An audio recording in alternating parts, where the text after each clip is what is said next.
শীত বাড়ছিল, এরা অনেকক্ষণ ওয়েট করেছিল কিন্তু হলো না। ওরে বাবা না গো, ভরবে বলে। দেখেন দেখেন, কেউ ছবি তুলতে ভালোবাসে না, দেখেন পিছনে তাকান, দেখতে পাবেন অনেক কিছু। দেখেন আমাদের তুলছে, দেখেন তাকান না, আপনি এখানে হলে ভালো হতো।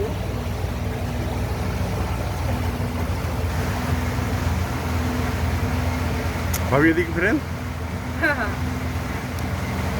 পিছনে কি আর দিক নাই, তোমার উঠতে হবে, তোমার উঠতে হবে। না আমি আর উঠবো না।